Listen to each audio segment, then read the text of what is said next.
सर्दियों का मौसम चल रहा था। एक दिन बहुत ही ज्यादा ठंड पड़ जाती है। लाडो चिड़िया बोली, अरे बाप रे, आज सुबह इतनी ज्यादा ठंड है, मुझे कुछ तो करना पड़ेगा। अगर मेरा घोंसला गर्म रखना है तो मुझे आग जलाने के लिए लकड़ियां जमा करनी पड़ेगी, नहीं तो मैं इस ठंड में मर ही जाऊंगी। लेकिन मैं ये काम अकेले नहीं कर सकती, मुझे किसी की मदद लेनी पड़ेगी। इतना सोचने के बाद लाडो चिड़िया मीनू चिड़िया के पास चली जाती है। लाडो चिड़िया बोली, अरे मीनू मौसी, तुम क्या कर रही हो? मीनू चिड़िया बोली, कुछ नहीं। लाडो चिड़िया बोली, अच्छा ठीक है। मीनू चिड़िया बोली, तुम बताओ तुम यहाँ कैसे? लाडो चिड़िया बोली, अरे कुछ नहीं, अभी ठंड का मौसम चल रहा है ना, मैं सोच रही थी कि हमें हमारे घोंसले गर्म रखने के लिए आग जलानी होगी और उसके लिए हमें लकड़ियाँ इकट्ठा करनी होंगी। मीनू चिड़िया बोली, हाँ हाँ, बात तो सही है। लाडो चिड़िया बोली, आज घोघा मौसी मुझसे मिलने आई थी, वो कह रही थी कि ठंड के साथ बर्फबारी भी होने वाली है। मेरे तो ठंड की वजह से अभी से हाथ पैर कांप रहे हैं। मीनू चिड़िया बोली, तो बताओ कब जाना है लकड़ियाँ लेने को? लाडो चिड़िया बोली, अभी शाम हो गई है, हम सुबह घर का सारा काम निपटाकर फिर चले जाएंगे। मीनू चिड़िया बोली, हाँ हाँ, कल सुबह जाएंगे। अगले दिन सुबह मीनू और लाडो लकड़ियाँ जमा करने के लिए निकल पड़ती है। उड़ते उड़ते उन्हें रास्ते में कालू कौवा धूप सेंकते हुए उन्हें दिखाई देता है। मीनू चिड़िया लाडो चिड़िया से कहती है, देख लाडो, ये आलसी कौवा कैसे मजे में धूप सेक रहा है। लाडो चिड़िया, जाने दो ना मौसी, हमें क्या करना है, हमें बहुत काम है, हमें चलना चाहिए। मीनू चिड़िया, नहीं लाडो, ये आलसी कौवा ऐसे मजे में सुबह सुबह धूप सेक रहा है, ये मुझसे नहीं देखा जा रहा, तुम देखो मैं इसे कैसे काम पर लगाती हूँ। लाडो और मीनू कौवे के पास रुक जाते हैं।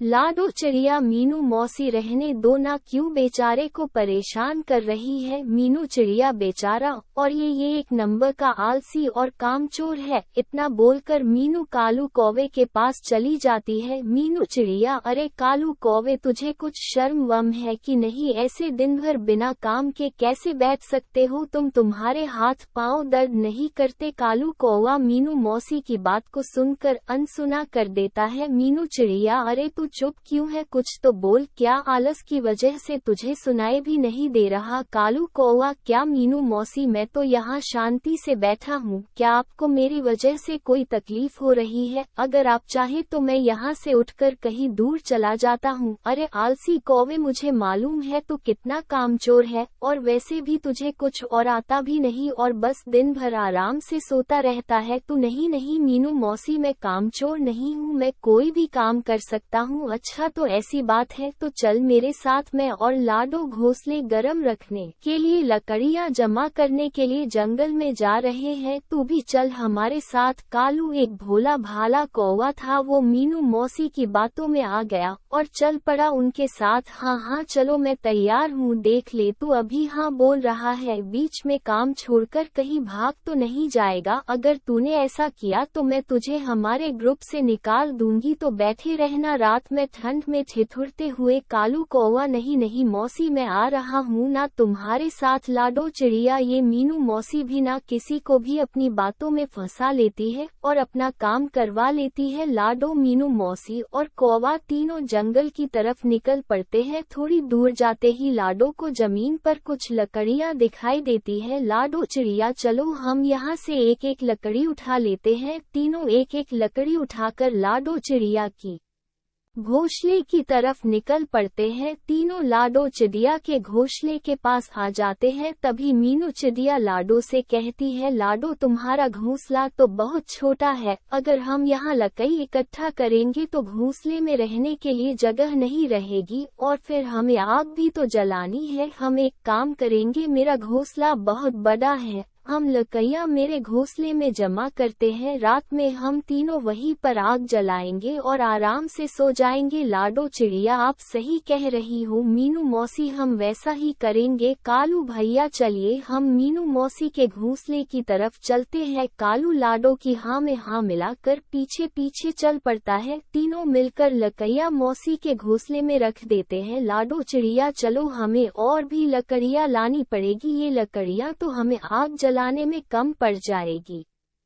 हमें कुछ और लकड़ियों की जरूरत पड़ेगी। तभी मीनू चिड़िया पाँव में मोच आने का झूठा नाटक करती है। मीनू चिड़िया, अरे बाप रे, हुई माँ मर गई रे, शायद मेरे पैर में मोच आई है, अब मैं लकड़ियाँ नहीं उठा पाऊंगी। लाडो चिड़िया, कोई बात नहीं मौसी, आप आराम कीजिए, मैं और कालू भैया जाकर लकड़ियाँ जमा कर देंगे। इतना बोलकर लाडो और कालू वहाँ से लकड़ियाँ लाने के लिए उड़ जाते हैं। दिन भर दोनों लकड़ियाँ जमा कर रहे थे। ऐसा करते करते मीनू मौसी के घर में लकड़ियों का ढेर लग जाता है। मीनू चिड़िया, अरे वाह, इसे कहते हैं सुकून की जिंदगी। रात में तीनों मिलकर मौसी के घर आग जला लेते हैं और आराम से सो जाते हैं। जब सुबह हो जाती है, कालू कहता है कि कल तो बहुत अच्छी नींद आई मुझे, लेकिन अब मुझे बहुत ज्यादा भूख लग रही है। लाडो चिड़िया, भूख तो मुझे भी लगी है। कालू भैया देखते हैं मीनू मौसी के घर कुछ खाने के लिए है कि नहीं। लाडो मीनू मौसी से कहती है, अरे मीनू मौसी, हमें बहुत भूख लगी है, आपके पास कुछ खाने को है? मीनू चिड़िया, हाँ हाँ, मेरे पास थोड़ा अनाज बचा है, आखिर तुमने हमारे लिए इतना सारा काम जो किया है।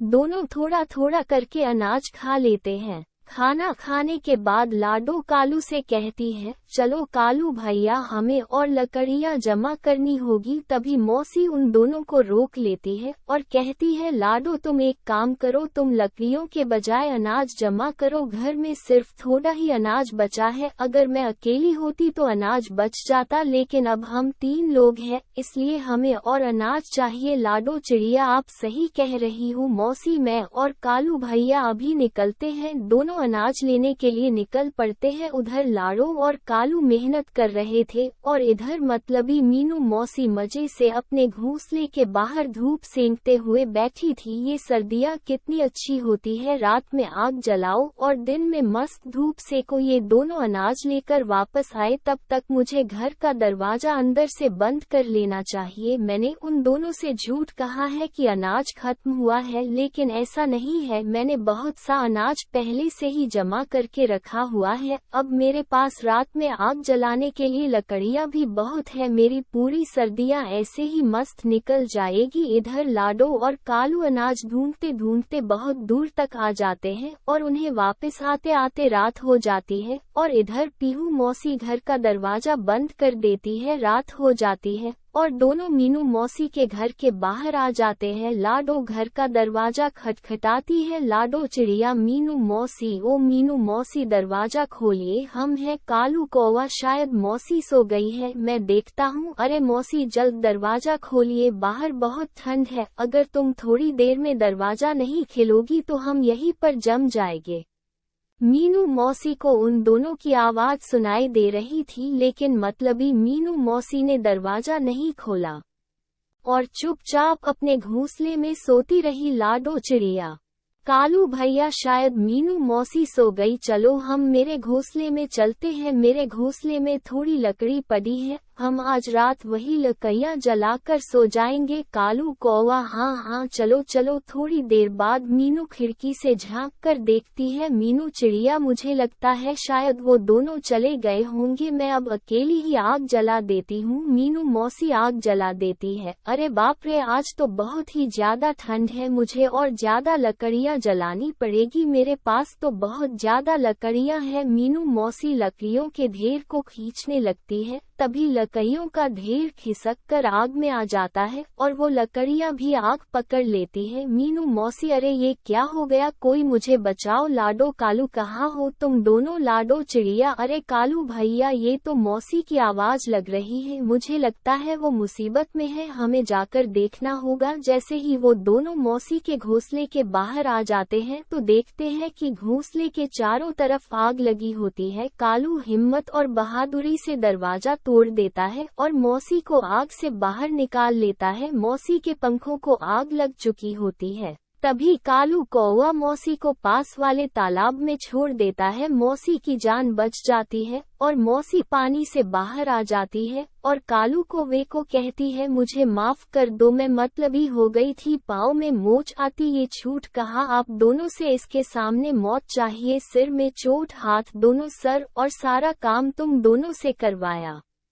तुम्हारे आने से पहले ही दरवाजा बंद भी कर दिया, लेकिन मुझे मेरी लालच की सजा मिल गई और मेरा एक पंख भी जल गया। मीनू मौसी को अपनी गलती की सजा मिल चुकी थी,